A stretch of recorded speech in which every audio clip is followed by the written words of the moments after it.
Psalms 34, 4 and 5 says, I sought the Lord and he heard me and delivered me from all my fears. We looked unto him and were lightened, and our faces were not ashamed. May you not be ashamed today, and may he deliver you from all your fears. Let's do some predictions for the weekend fights. Daniel Jacobs will beat Luis Arias. Jarrell Miller will beat Marius Wach. Liam Smith will beat Liam Williams. Arda BDBF will beat Erico Coling. And Josh Taylor will get the decision over Miguel Vasquez because he's in his homeland of Scotland, even though Miguel Vasquez will probably outbox him. Okay, so that's the predictions.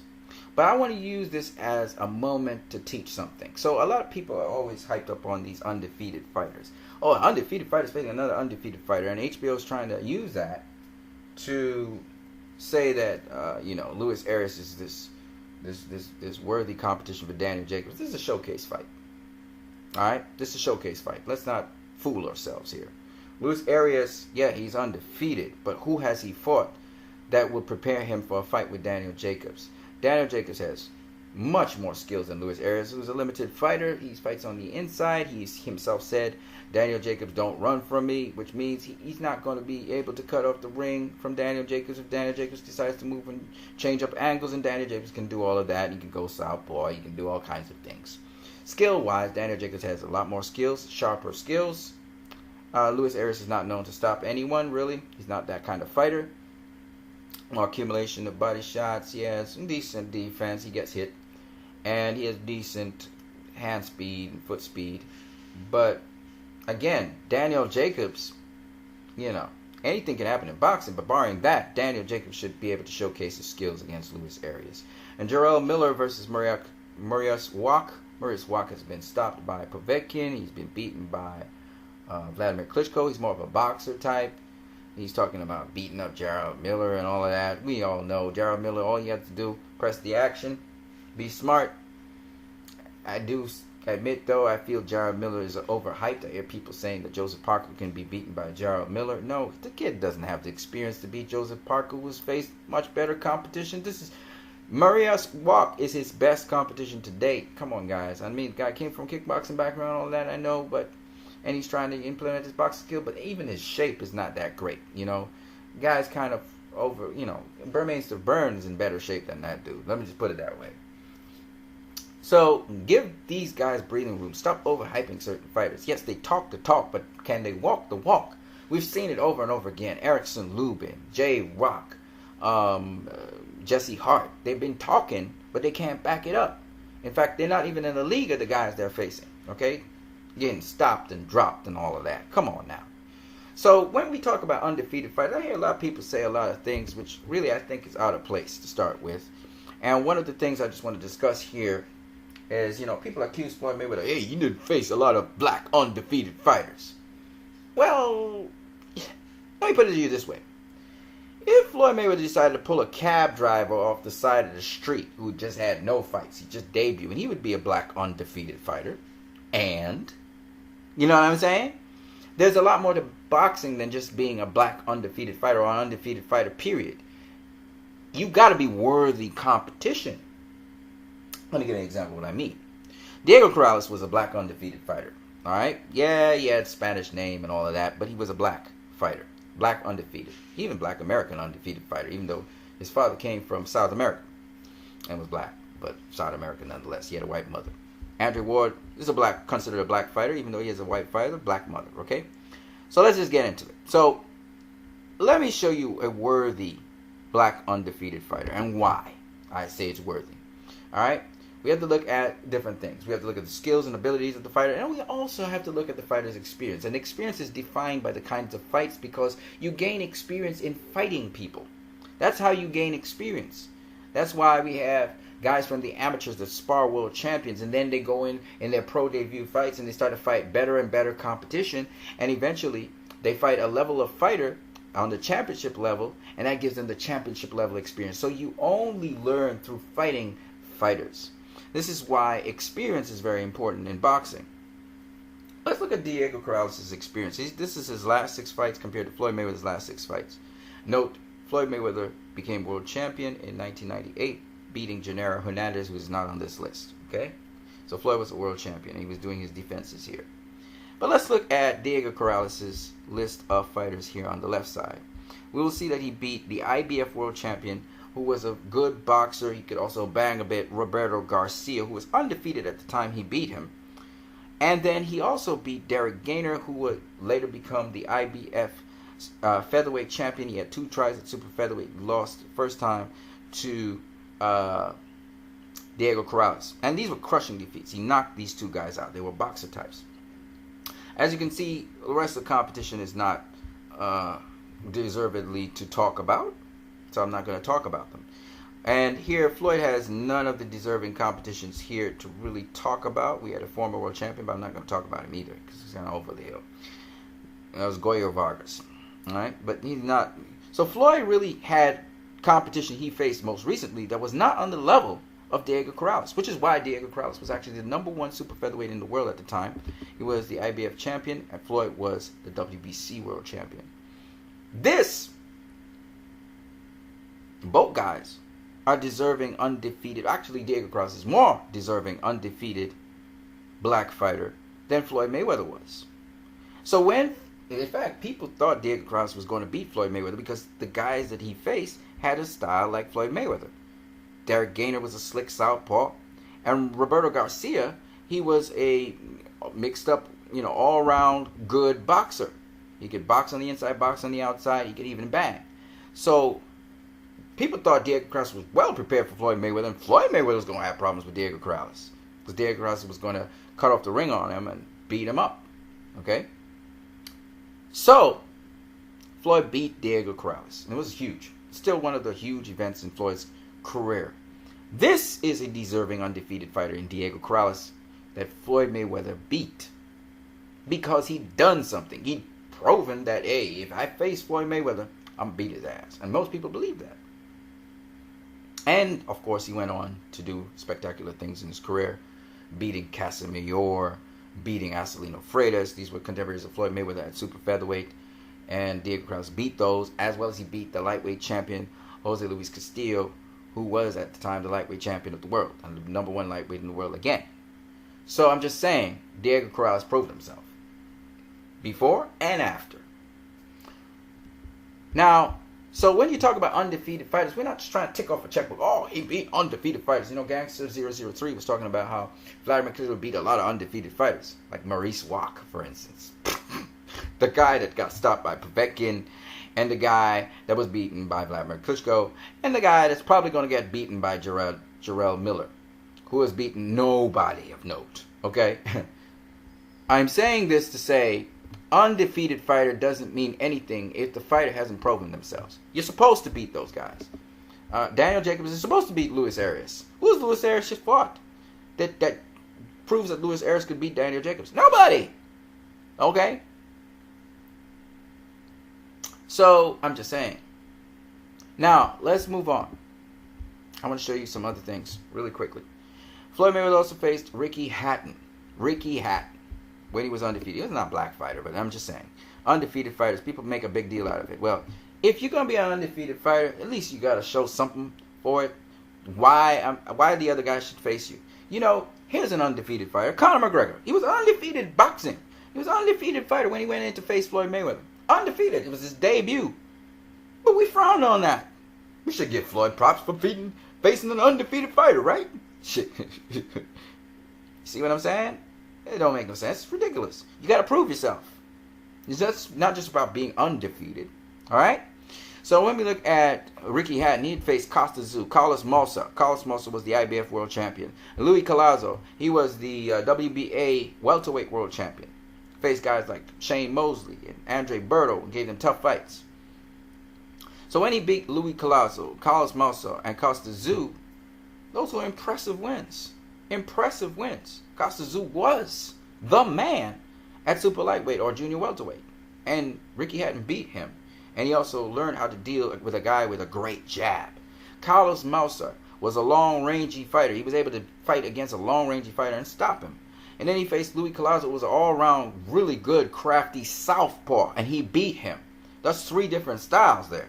Now, Floyd Mayweather, he fought much more top-level competition. He faced 1, 2, 3, 4. 4 of them. One of them was in a higher weight class. But the point is, when you look at it, 4 top-level competition to Ricky Hatton's 3, that's impressive. That's impressive in the last 6 fights. So I exclude Luis Collazo and Jose Luis Castillo and Juan Barranco. They can do like over the hill guys. We're not going to talk about them. But the point is, this guy proved that he could beat. I mean, you look at the fight with Ricky Hatton versus Floyd Mayweather that went 10 rounds. Ricky Hatton was bringing the heat. He was doing what Ricky Hatton does. All right? And if Floyd wasn't on his A game, he would have gotten stopped. He would have gotten stopped by Ricky Hatton. Okay? That's a worthy undefeated fighter. Not somebody you putting out in the first round. All right? Now let's look at one of the ones that people talk a lot about, which is Sugar Ray Leonard versus Thomas the Hitman Hearns. The first meeting, which is a 15-rounder. I love to talk about this because, again, the difference in experience makes a difference. Now, I'm not going to say that Thomas Hearns wasn't a worthy opponent because he was the next best welterweight in the division at the time. Okay? He was the only other champion anyway. So, I'm not saying that at all. He was definitely worthy competition. All right? But a lot of people like to take that and use that against Floyd Mayweather. He didn't face nobody like a Thomas Hearns or whatever. I'm going to show you something. Because people don't know their history. So if you look at Thomas Hearns' last 6 fights, he won the championship against Pepino Cuevas, who was a very good inside kind of fighter. You know, come forward fighter, aggressive, kind of like a Spanish fighter, just like a Mexican fighter. He would come at you, got great power in both hands, and he fought on the inside. He did get tagged. He had a good chin. Thomas Hearns fought him from the outside, boxed him well, and knocked his ass out. Okay? That's his premier. That's the only elite competition he faced. Let's look at Sugar Ray Leonard in his last 6 fights before he faced Thomas Hearns. Wilfredo Benitez. That's how he won the championship. He was able to stop him in the 15th round. All-round good boxer. Trying to fight on the outside. Ray decided to cramp him for space, fight him on the inside, make him fight on the inside, and that's how he was able to work the body and finally stop him. And then went on to face Roberto Duran, who was a lightweight world champion. Came up in weight. I want to show you something about Roberto Duran's history when Ray faced him. The last 5 fights, Roberto Duran faced Carlos Palomino, one of them, that's the noted name that he faced, which was the WBC, was he champion at the time? No, he wasn't champion. He lost the WBC title just the fight before to Wilfredo Benitez, okay? He faced him in downswing, so it was a little luster off of that. Wasn't champion or anything. But he faced Carlos Palomino, was a long-reigning welterweight champion, beat him, and Ray had faced Wilfredo Benitez, who was the actual champion, so he had that championship experience over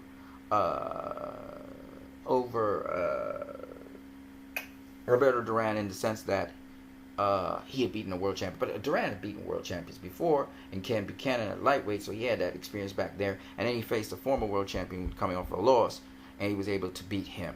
So both of them kind of had that tough welterweight experience. Carlos Palomino was a very good boxer, could fight on the inside. He had good boxing IQ also on the outside, so it was pretty good to see. Not really the quickest footwork, but, you know, liked to engage a lot.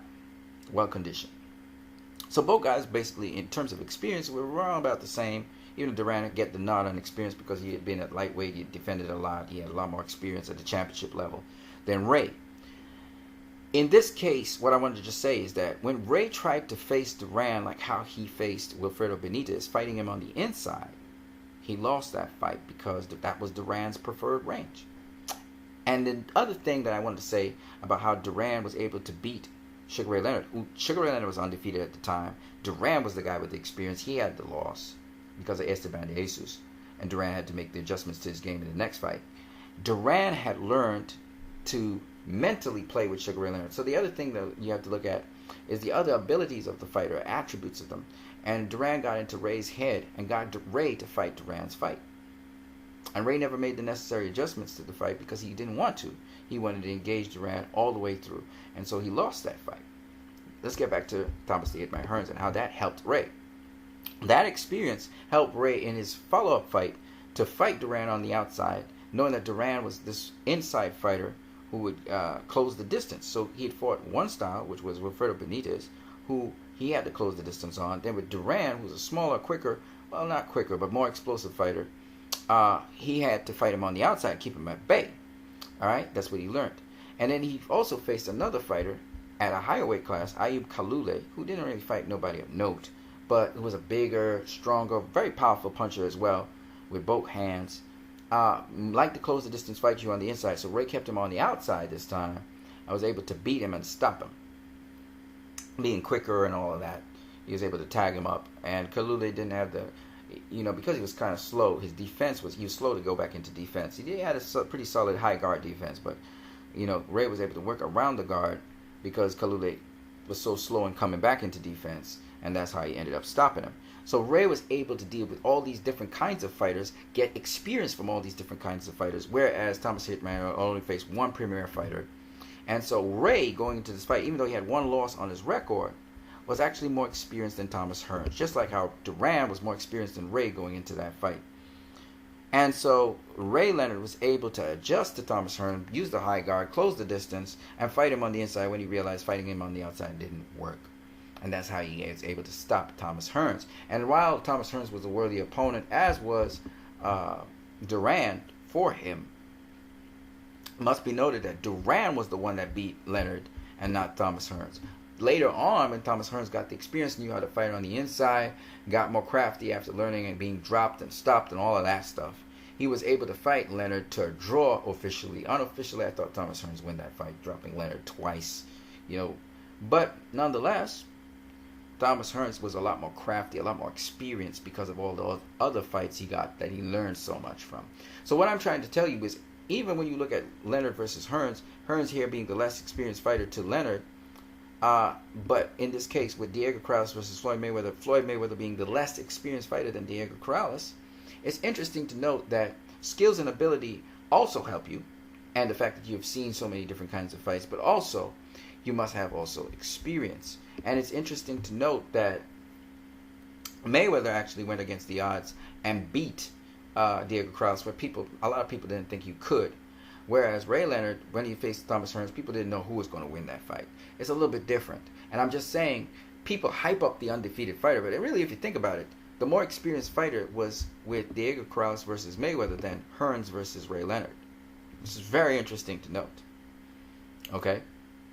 Even more interesting to note is that the more experienced fighter here as well was Duran versus Ray Leonard. Whereas, and that's why Duran beat Ray Leonard, whereas the more experienced fighter here with Diego Corrales versus Floyd Mayweather did not beat Floyd Mayweather, which is very interesting. So, it's just one of those things where when you really look at the undefeated fighters' experience and their skill sets and what they were capable of doing, it's very remarkable that Floyd beat Diego Corrales. And I'm just saying this to say, a lot of times people focus on undefeated fighter, but you don't really look into the details. Boxing's something you got to look into the details. As Kenny Porter would say, it's bougie and it's bad. Bougie because you can't look at it superficially. If you're trying to look at it on the surface, you got to understand boxing's a lot more detailed than that.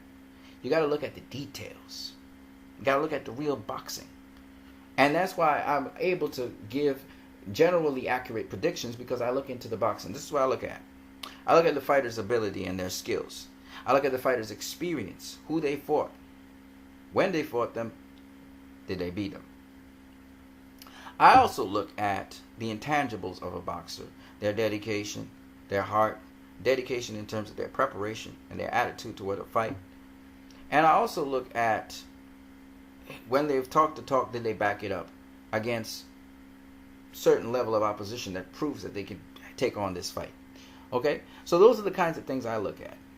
And that's why I'm able to predict fights relatively accurate most of the time. I don't look into the hype of a fighter. People look into the hype of Gennady Golovkin when he was facing Canelo Alvarez. I told you guys, I broke it down. I told you, Canelo beats him easy. All right? And in the rematch, I'm hoping for the rematch because I know Canelo's going to beat him even easier, and he's going to really put some punishment on Gennady Golovkin. I don't care how much steroids he uses or whatever he does to boost up himself to get stronger. Sergey Kovalev tried to do the same thing. You can't do nothing. It's too late. I don't want people trying to, Oscar De La Hoya is so stupid, man. I was listening to him recently. It's so much stupidness that comes out of this guy's mouth. But honestly, I would like Canelo to set the record straight on Golovkin. I wish Canelo was not with Oscar De La Hoya, but it is what it is. I hope Canelo sets the record straight with Gennady Golovkin, beats this guy like a bum, and then moves on to face the competition I really wanted to see him face, which is, you know, the Charlos and the Jacobs and that young black guy. What's his name? Demetrius Andrade. Okay, and even Aristotle Lars should come up so Canelo could rematch him. I just want Canelo to face those guys because those guys, to me, you know, the next generation. You know, just get Gennady Golovkin out the equation. You know, if he wants to be a step up for somebody, fine. But right now, I want Canelo to face those guys. That's the guys I want him to face. And just set the record straight on that. You know, that's the only thing that Oscar has. Oscar says a lot of nonsense of late. I don't know if he's smoking that coke anymore. But Canelo is the guy that I really seriously think should be able to run that division for a while. But we'll see. I don't know. We'll see. All right. So, there are my predictions. I just wanted to break that down for you guys. Set some information for you. I hope you guys enjoyed this. You guys have a great one.